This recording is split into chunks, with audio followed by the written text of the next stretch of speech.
नमस्कार किसान भाइयों, स्वागत है आपका चैनल एग्री आकाश पे। किसान भाइयों, अगर आप एक ऐसी खेती करना चाहते हैं जो कि जल्दी तैयार हो जाए, लागत भी कम लगे और एक बार बुआई करके आप 4 से 5 कटाई ले पाएँ, तो ये वीडियो आपके लिए है। क्योंकि आज की इस वीडियो में हम बात करने वाले हैं कि मेथी साग की सफल खेती कैसे करें और एक बार बुआई करके उससे आप 4 से 5 कटाई कैसे ले सकते हैं। तो इस वीडियो में आपको मेथी की खेती की संपूर्ण जानकारी मिलने वाली है, जैसे मेथी के लिए उपयुक्त मिट्टी, खेत की तैयारी, उन्नत किस्में, बीज दर और उपचार, बुआई का सही तरीका, खाद और स्प्रे शेड्यूल, खरपतवार नियंत्रण, सिंचाई का सही तरीका। तो पूरी जानकारी सही विधि से समझने के लिए इस वीडियो को आप पूरा देखिएगा। चैनल पर पहली बार आए हैं, चैनल को सब्सक्राइब कर लीजिएगा। तो चलिए शुरू करते हैं। किसान भाइयों, मेथी की खेती आप लगभग हर तरह की मिट्टियों में कर सकते हैं, लेकिन अगर आपको अच्छा उत्पादन चाहिए तो आप बलुई रेतीली मिट्टी अगर आपके पास है तो बहुत ही अच्छी बात है। बलुई मिट्टी, रेतीली मिट्टी या फिर रेतीली बलुई, ये मिट्टियाँ इसके लिए काफ़ी अच्छी मानी जाती हैं और यहाँ पे काफ़ी अच्छा उत्पादन होता है। आप कोई सी भी मिट्टी में खेती कर सकते हैं, खेत में पानी नहीं लगना चाहिए। और अगर आपके खेत में पानी रुक सकता है तो आप उसके लिए बेड बना लीजिए। जो मिट्टी के पीएच मान है वो 5.3 से लेकर के 8.2 तक का है, तो बहुत ही अच्छी बात है। खेत की तैयारी के लिए पहले 1 फुट जुताई कर लीजिए, 100 से 150 क्विंटल गोबर की खाद डाल दीजिए, फिर आप उसमें 2 से 3 जुताई फिर कर लीजिए। जब आपकी मिट्टी भुरभुरी हो जाए तो आप या तो सीधे खेत में बुआई कर सकते हैं क्यारी विधि से, या फिर आप बेड भी बना सकते हैं। अगर आपके खेत में पानी रुकता है तो बेड बनाएं, वरना आप इस समय जो है वो क्यारी बना करके भी इसकी खेती कर सकते हैं। और अब बात आती है कौन सी उन्नत किस्मों का चुनाव करें कि हमें अच्छा उत्पादन मिले। जो पहली हमारी किस्म है वो है एक्सिस मेथी सीड। यह जो किस्म है इसको आप सर्दी गर्मी दोनों ही मौसम में लगा सकते हैं। इसका जमाव 70% तक होता है और यह किस्म अच्छा उत्पादन दे सकती है। दूसरी जो किस्म है वो है रेमिग मेथी सीड्स, जल्दी तैयार हो जाती है और जड़ गलन के प्रति यह किस्म रोग प्रतिरोधी होती है और ये एक हाइब्रिड किस्म होती है, तो आप इसको भी लगा सकते हैं। जो हमारी तीसरी वैरायटी है वो है VCS की 830। यह किस्म 30 दिन में कटाई देना शुरू कर देती है और एक बार बुआई करके आप इसकी 3 से 4 कटाई ले सकते हैं। तो ये थी हमारे तीनों किस्में। इनमें से आप कौन सी किस्म लगाने वाले हैं मुझे कमेंट जरूर कीजिएगा और आप अपने मिट्टी के हिसाब से, एरिया के हिसाब से अलग किस्मों का भी चुनाव कर सकते हैं। ये मैं आपको केवल एग्जाम्पल के लिए बता रहा था, क्योंकि ये किस्म हमारे यहाँ अच्छा उत्पादन देती हैं।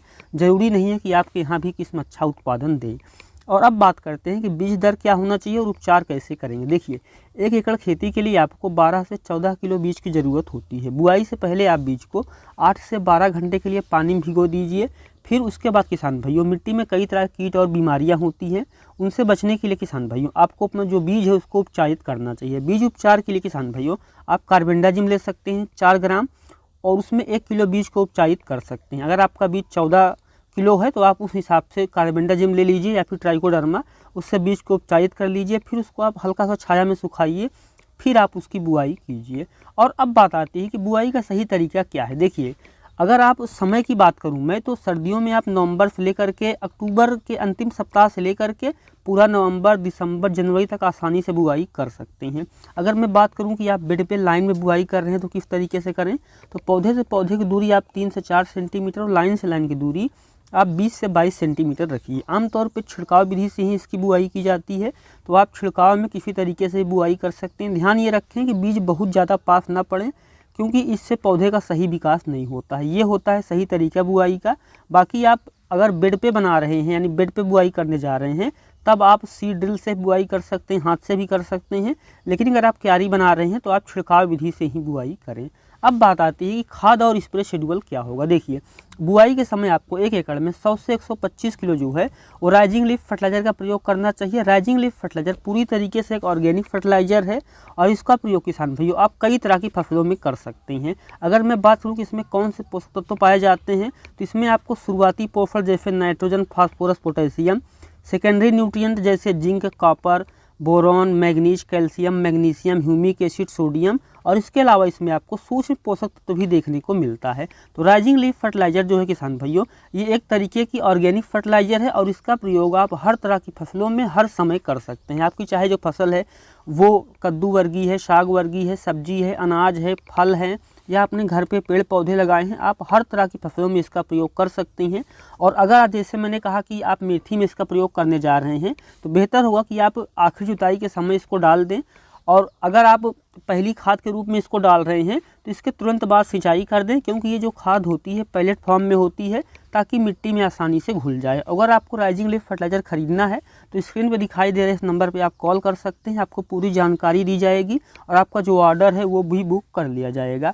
एक बार फिर से याद दिलाना चाहूँगा कि राइजिंग लीफ फर्टिलाइज़र जो है ये ऑर्गेनिक फर्टिलाइज़र है और इसमें कई तरह के पोषक तत्व पाए जाते हैं जैसे कि मैंने आपको बताया, और इसका प्रयोग आप हर तरह की फसलों में, फूल में, पौधों में, हर तरह की फसलों में प्रयोग कर सकते हैं। और अगर मैं बात करूँ कौन सा स्प्रे आपको करना चाहिए तो आपको फनफूद नाशक का समय समय पे स्प्रे करते रहना चाहिए। पहला स्प्रे 10 से 15 दिन पे और जो दूसरा स्प्रे है इसका वो 20 से 25 दिन की अवस्था पे कटें। और कटाई के बाद फिर से आपको राइजिंग लीफ फर्टिलाइज़र डालनी है और सिंचाई कर देनी है और फनफूद नाशक का समय समय पे स्प्रे करते रहना है। अब बात आती है कि खरपतवार नियंत्रण कैसे करें। देखिए, मेथी की फसल में आपको 2 से 3 बार खरपतवार नियंत्रण करना चाहिए। पहली अवस्था 8 से 10 दिन पे कर लेना चाहिए, दूसरी बार कटाई से पहले, और तीसरी बार जब आप 2 से 3 बार कटाई कर चुके हों, कहीं कहीं खरपतवार उग जाते हैं तो आप वहाँ से जो है खरपतवार निकाल सकते हैं। लेकिन अगर मैं बात करूँ कि आप खरपतवार नहीं निकालना चाहते हैं या फिर लेबर की समस्या है तो उस स्थिति में आप क्या करेंगे। उस स्थिति में आप पेंडिमेथिलिन का प्रयोग कर दीजिए तो खरपतवार उग ही नहीं पाएंगे। और अब बात आती है कि सिंचाई कैसे करें। देखिए, मेथी की फसल में आपको ज़्यादा सिंचाई करने की ज़रूरत नहीं होती है। पहली बार आप बुआई के तुरंत बाद सिंचाई कर दीजिए अगर आपने पलेवा नहीं किया है तो।